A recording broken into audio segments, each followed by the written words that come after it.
बैठे सब। चतुर्वेदी जी, बिहार में चुनाव से पहले छापे भी पड़ने शुरू हो गए। देखिए भाई साहब, बहुत कुछ होंगे। अभी जाति दंगे भी वहाँ भड़केंगे, क्योंकि बीजेपी को अब दिखाई नहीं दे रहा है सीज फायर के बाद जितनी चिंचालेदन इनकी हुई है, और हिंदुस्तान में इनके गृह मंत्री का जो बयान आया है, देश के गृह मंत्री का, तो उससे साफ जाहिर है कि कम से कम बिहार का चुनाव इनके लिए महंगा पड़ते जा रहा है। एन केन प्रकरण ये चुनाव जीतना चाहते हैं, किसी भी कीमत पर बिहार का चुनाव जीत करके ये बंगाल में प्रवेश करना चाहते हैं, क्योंकि बिहार सोशलिस्टों का गढ़ रहा, बिहार फिरका परस्त ताकतों से हमेशा सावधान रहा। बीजेपी का काम है केवल नफरत फैलाना, और नफरत फैला करके ये चाहते हैं कि हम चुनाव जीतें, लेकिन किसी भी हालत में अब ये रेड डालें या रेडा डालें। नीतीश भी चाहते हैं अंदरूनी तरीके से कि किसी भी कीमत पर बीजेपी की मंशा वहाँ पे क्लियर ना हो पावे, बीजेपी की सरकार न बन पावे, बीजेपी की सीटें घट करके 25-30 पे ही पहुँच के रह जाएं, ताकि चाहे आरजेडी या जेडीयू का अस्तित्व समाप्त न हो।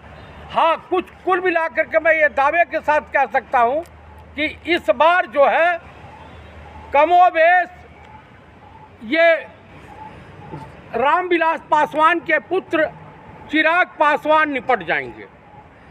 कुछ भी हो, बिहार इलेक्शन में जो मतदाताओं का और बेरोजगार नौजवानों का रुझान है, विद्यार्थियों का रुझान है, किसानों का रुझान है, वो राहुल गांधी के प्रति है। तो कुल मिलाकर के वहाँ इस समय सबसे ज़्यादा अगर मजबूत स्थिति में कोई पाया जा रहा है तो ओनली फॉर इंडिया गठबंधन ही मजबूत पाया जा रहा है, जिसके सहारे आरजेडी और नीतीश कुमार की भी नैया पार होने की संभावना बढ़ती दिखाई देती। लेकिन आप तो मोदी जी निष्पक्ष जांच कर रहे हैं, निष्पक्ष कार्रवाई कर रहे हैं। किस पे कर रहे हैं भैया? अगर नीतीश के नेताओं पे छापे पड़ रहे हैं, नीतीश को उनको निपटाना है, जिस तरह से जगनमोहन रेड्डी को निपटा दिया, जिस तरह से वो उड़ीसा वाले नवीन पटनायक को निपटा दिया, उसी तरीके से इनको निपटा देंगे। नीतीश को निपटाना ही तो उनका लक्ष्य है एकमात्र। लेकिन सबसे बड़ा जो बाधा बनी हुई है आरजेडी और कांग्रेस। मोदी जी लालची नहीं है, नहीं तो छापे नहीं होते। हाँ, राजा हरिश्चंद्र की छठी औलाद हैं, सत्यवादी, और आप भी उनके साथ मिल जाओ। आप बताइए, जो हरेन पांड्या को नहीं बख्शा, मैं नहीं कह रहा हूँ, सुब्रमण्यम स्वामी ने इंटरव्यू दिया है ऑलरेडी कि अमेरिका के पास इतने सबूत हैं इनके, जिसने जो गोधरा का कसाई हो। आप बताइए, आपने देखा ना इजराइल फिलिस्तीनियों के साथ जिस तरह का बर्ताव किया, और गाजा में जिस तरह से का बुरा हाल किया था, लोगों को बेघर किया था। तेल अवीव और उनके तमाम शहरों की दशा उससे भी बदतर हो गई है। वो उसकी लाठी जब चलती है ना, तब बेखौफ हो करके। और मैं आपको दावे के साथ कह रहा हूँ कि अब मोदी जी की कुर्सी डगमगा रही है, बहुत दिनों तक के टिकने वाले नहीं हैं। ये भली भांति जान लीजिएगा, क्योंकि नीतीश कुमार और चंद्रबाबू नायडू कब समर्थन वापस ले लें। वो जनता की अहमियत समझते हैं मोदी जी, तभी तो छापे पड़ रहे हैं। हाँ, जनता की अहमियत तो समझते हैं। गुजरात मॉडल की अहमियत तो पूरा देश समझता है। तनी एक बार जाइए, सूरत घूम करके आइए। आप तो दिल्ली में, आप देख लीजिए दिल्ली का। सूरत घूम करके आइए, आपको औकात पता चल जाएगी। अगर डूबते हुए नहीं दिखाई दिए तो जो नहीं सो। बिहार इलेक्शन में इस बार इंडिया गठबंधन का बोलबाला है।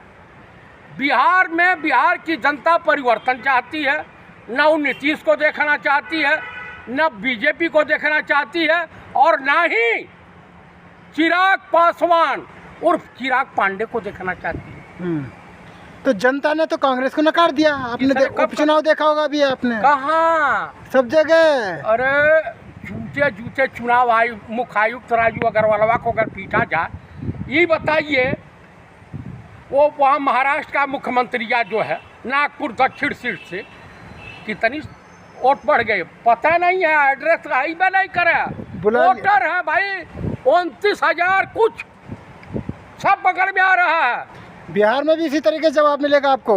चाहिए ना, वो बिहार है, वो महाराष्ट्र नहीं है, वो गुजरात नहीं है, वो हरियाणा नहीं है। आइए एक बार बिहार। राहुल गांधी जानते हैं बिहार में कुछ नहीं मिलेगा, इसलिए प्रचार नहीं कर रहे। मोदी जी कर रहे हैं, अमित शाह जी कर रहे हैं। अरे एकदम एकदम जाएंगे, क्यों नहीं। कब जाएंगे? यहाँ से नाक कटवा दिया। वो 4 जो आतंकवादियों का पोस्टर ही जारी किए थे, एनआई ने उनको क्या किया, कहा ये है ही नहीं। इससे साफ जाहिर होता है, साफ पता चलता है कि पुलवामा और पहलगांव हमला सरकार के इशारे पे हुआ है, बीजेपी के इशारे पे हुआ। कुछ भी। अरे कुछ भी कैसे, आतंकवादियों को जमीन खा गई, आसमान खा गया। पुलवामा 2019 में हुआ, अभी तक रिपोर्ट क्यों नहीं आई, कोई आतंकवादी क्यों नहीं पकड़ा गया, और किसके कहने से तुमने सीज फायर किया? डोनाल्ड ट्रंप क्या तुम्हारा बाप लगता है क्या उसकी हैसियत? 86 साल के बुजुर्ग ईरान के राष्ट्रपति खमैनी साहब ने तो नहीं झुका और घुटने बुला दिया अमेरिका को। अरे अमेरिका ने ला दिया, अमेरिका इजराइल ने ला दिया। क्या ला दिया? मारा, गाजा बना दिया है तेल अवीव को। ट्रंप कह रहे हैं हमारी बहुत बड़ी जीत हुई है। अरे ट्रंप का उत्तर तो सफेद भालू झूठा आदमी है, वो तो मक्कार है, उससे बड़ा मक्कार अब फेंकने वाला झूठा कोई है पृथ्वी पर?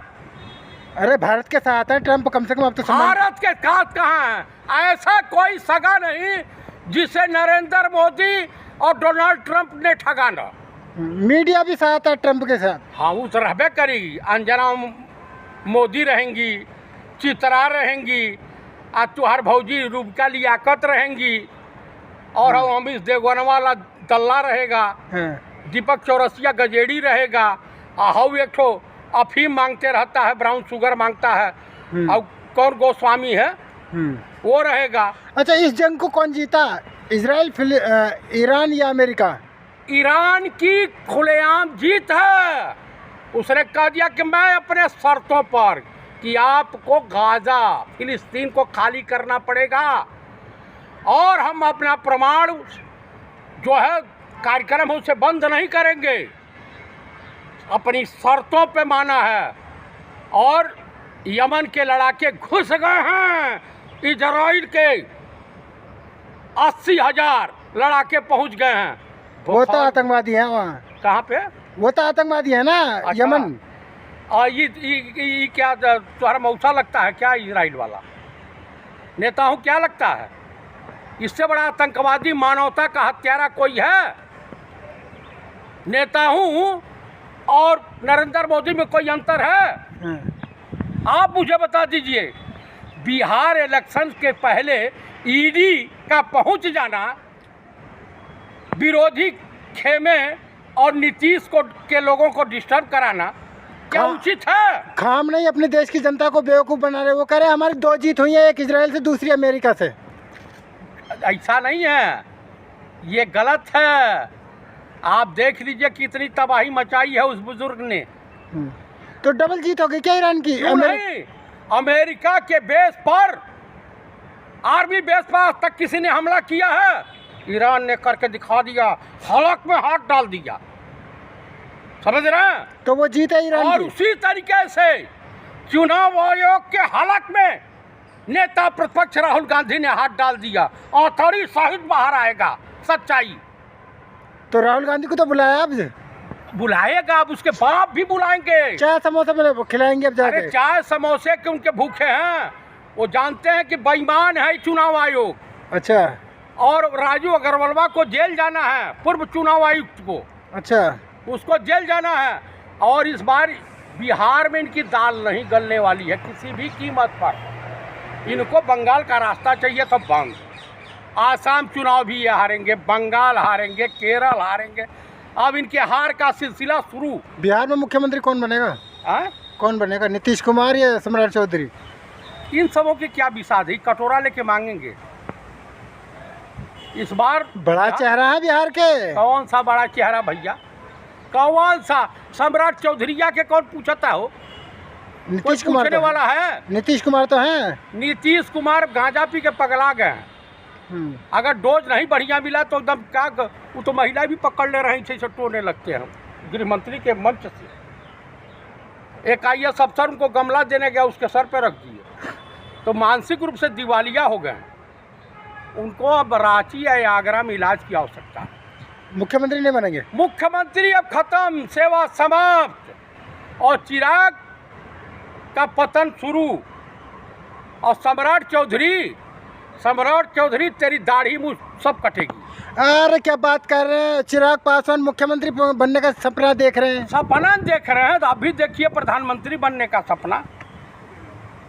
नहीं, उन्होंने कहा था ना दंगा चाहिए ना फसाद, बिहार को चाहिए चिराग। अच्छा, पोस्टर लगे बिहार में। हाँ हाँ, एक बैटरी फ्यूज है, एक ही आंख से पूरे बिहार को देखते हैं, जानते हैं कि नहीं? हाँ, मोदी जी टनल का उद्घाटन कर रहे हैं एयरपोर्ट का बिहार में। हाँ, करबे करेंगे। गुजरात अब उसको क्वेटा बना दिया ना, बनारस को और सूरत को। अब बिहार में बाढ़ आने वाली है, तरी कहिए कोसी में जाकर छलांग लगा देंगे नदी में। दिल्ली में बिहार की सरकार, बीजेपी की सरकार है, मजा ले रहे हैं ना आप? इतना मजे ले रहे हैं कि उत्तर प्रदेश बिहार के लोगों से पूछिएगा, जो गरीब गुरबे थे, इन्होंने कहा कि हम गरीबी हटाएंगे नहीं, गरीबों को ही हटा देंगे। बताइए, 80 करोड़ 85 करोड़ 5 किलो राशन पे जिंदा है ना। तो बिहार में बुलडोजर नहीं चलेगा ना? जहाँ चला वो अधिकारियों कई ठो मर जाएंगे। जाए आकर JBM से छेड़छाड़ करेंगे वहाँ। इस बार बिहार की जनता वो काटेगी ना, जिसकी कल्पना नहीं की जा सकती। चलिए।